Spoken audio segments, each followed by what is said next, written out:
Good morning, Rome, and good morning, St. Peter's Basilica.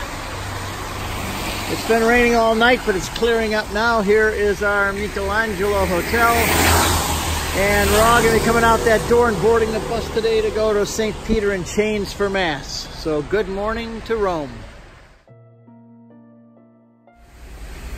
Here comes our bus, we're ready to go. Now we'll load up and head to St. Peter in Chains.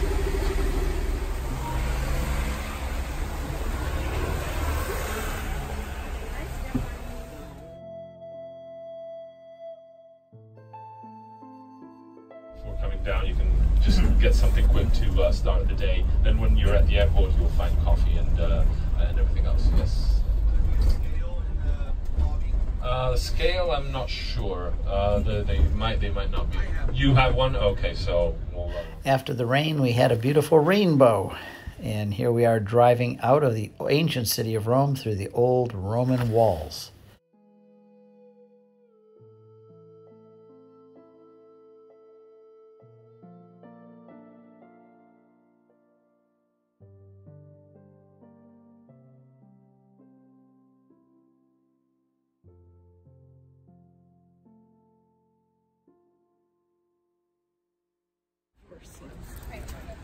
Everybody's arriving here for Mass, and we're going to go into St. Peter in Chains.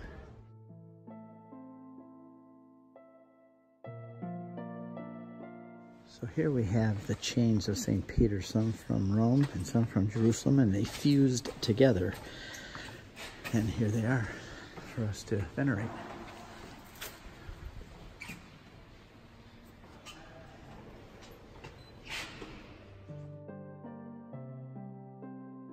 Also under here is a reliquary which contains the bones of the boys from Maccabees. There, 7 of them were killed because they wouldn't eat pork against the law of Moses, and so their remains here.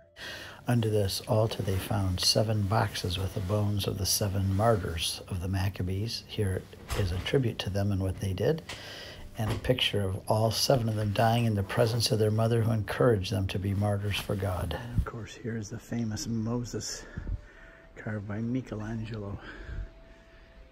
It's said that he thought it looked so real, he struck him and said, "Speak, speak." He has horns on his head, which represents the light that was emanating from his face. So bright that he had to wear a veil over his face. And here, because we're dealing with the chains, is Peter in Jerusalem when he was released from prison. In Acts chapter 12.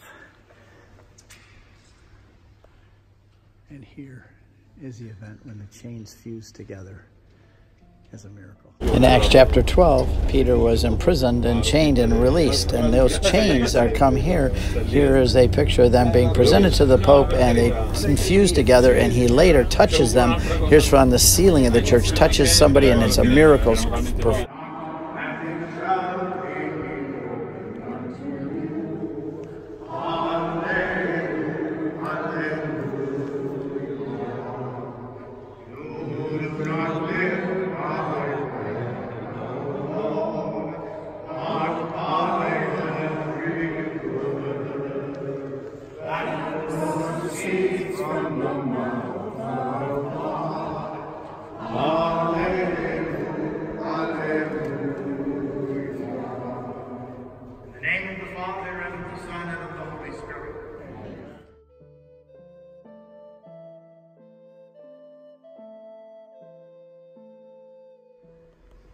Take this, all of you, and drink from it. For this is the chalice of my blood, the blood of the new and eternal covenant, which will be poured out for you and for many for forgiveness of sins. Do this in memory of me.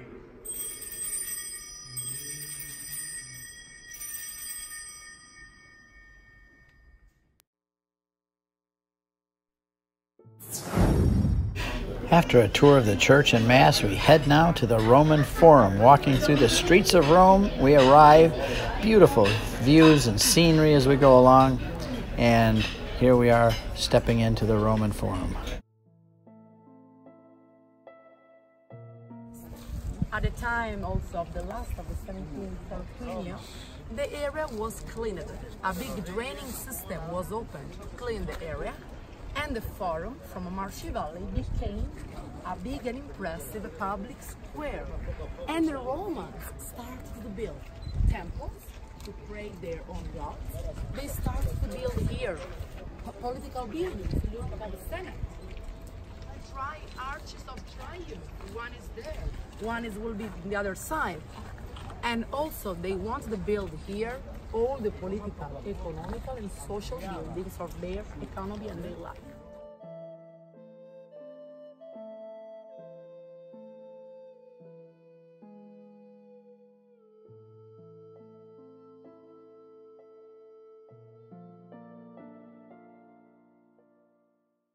This is the Arch of Titus, where he commemorated his victory over Jerusalem in 70 AD. This is him coming back, and here they plundered the temple. You can see the menorah and the treasures of the temple that they plundered and returned to Rome.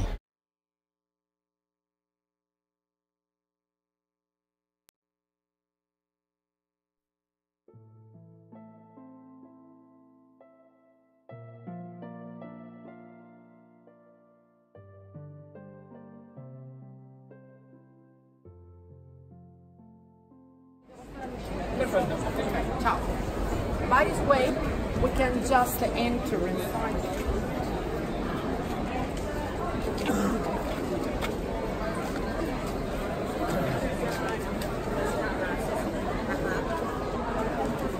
And your fearless leader, working our way through the Coliseum.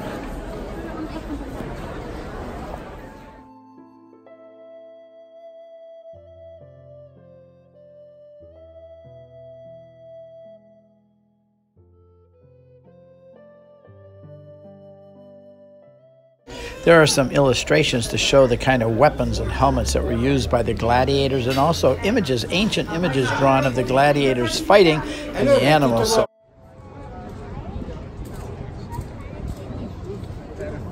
you see how big this is? Look at those little people over there. Look how small those people are over there. So it's a huge.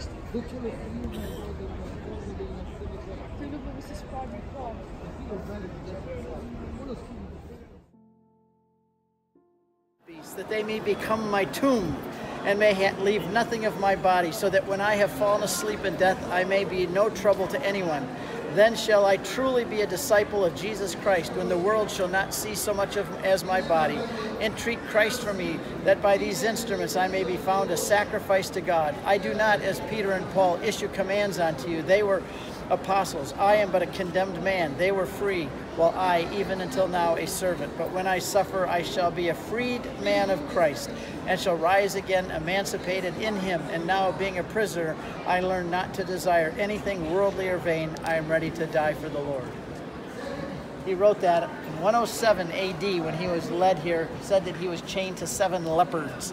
The leopards were Roman soldiers. He was chained to them all the way from Antioch, all the way across the Roman Empire to be eaten here. That was his view. Very Eucharistic, by the way. I want to be ground as wheat with the teeth of the lions, he said it a little earlier, so that I can become the bread of Christ. So I just wanted you to read that, what one martyr said as he was coming here to die.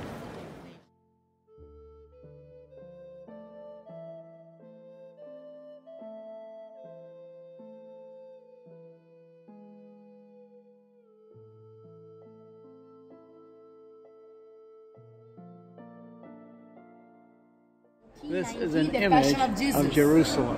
The company. Right there, view of Jerusalem, 17th century, early 18th century, was painted there. Also the Passion of Jesus, and also to remember the Passion of all the Christians. And the fresco the Passion of Jesus and the death of the Christians here. So Jerusalem was painted. There's good security everywhere in Rome, and it makes pilgrims and tourists feel safe. We took everyone back to the hotel. Some ate lunch there, others went out and scattered around Rome for different adventures and seeing things and visiting places they wanted to go. And then we regathered at 6 o'clock at our Michelangelo Hotel, and we headed out to the Schiavi the Abruzzo restaurant, which is one of Janet and my favorite places, and here we are getting off the bus for a wonderful farewell dinner. Raise up a priest for me. So, just a little background so you understand what went through my mind. I have 4 kids. With the 3rd child, we almost died in childbirth. And so I became a high-risk pregnancy to have other children. My doctor was very supportive, and I had a 4th child, and that I wasn't. So we've arrived at Schiavi de Abruzzo for dinner. We found this 10, 12 years ago, and we really liked it, and so we've been bringing our groups here ever since.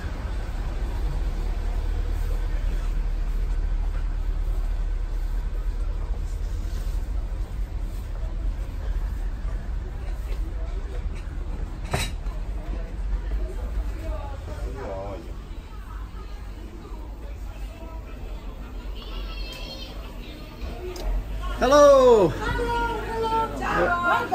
Oh, this is you? Join me here in the name of the Father, the Son, and the Holy Spirit. Amen. Let me see if we can do this. Praise God from whom all blessings flow. Praise Him, all creatures here below. Praise Him above the heavenly host. It's a cross. That's where we get the phrase in this sign. This time we all have a glass in our hands of water or wine or whatever. For us to, after all, we're in Rome, so we're going to pay tribute to our leadership team. I wasn't expecting that. As many of you know, the planning for this trip began 2 years ago. And for a long time, we didn't think it was going to happen. But Steve and Janet kept working on it and made it happen, you know, through a lot of organizational difficulties. But we should thank them for their leadership here on this trip, for their knowledge of the sites, for their wonderful talks. Thank you. And especially for the sharing of their faith. After all, this is a pilgrimage, not a vacation. We came here for spiritual purposes. And that was especially important, I think, certainly to Carol and me and to many of the other people here. It really made the trip special. But I'd like to conclude by thanking the 3rd member of our leadership team, Father Cole, who said Mass for us so often, who prayed with us, who led us in prayer, who brought the Lord to us while we were on this pilgrimage, brought the Lord to us to receive the Lord in communion, and that was so important to us, I think. And so we should thank Father Kohler. We should raise our glasses and thankfulness to him. And we have a small token of appreciation, a little memento of the trip, so he can remember this experience. Okay. So thanks, Father Cole. Thanks, Steve and Janet. Thank you very much. You've been delightful to have along, so our appreciation to all of you for being great pilgrims, and thank you for your kind words. Thank you very much. Thank you, Father. And be gracious to you. May God look upon you kindly and give you His peace. In the name of the Father, and of the Son, and of the Holy Spirit. Amen. Amen. Amen. Thank you, everyone. The Lord will bring the pilgrims that He wants on our trips with us. So I consider each one of you handpicked by the Lord to be on this trip with these particular people. So you have been filled with all these graces, visiting all these holy sites. So the Lord has something in mind for you. I don't know what it is, but I pray that you will be like Mary and say yes to the Lord and do whatever He tells you. But He is going to be asking you to do things, to come out of your comfort zone and stretch you and go places that you may not want to go, but He is asking of you because He has been filling you with graces on this pilgrimage, and I'm sure in other ways too. So please be ready to say yes to the Lord like Mary did. So God bless you all, and keep us in your prayers too, please, when you think of us. Thank you. Okay. Good night.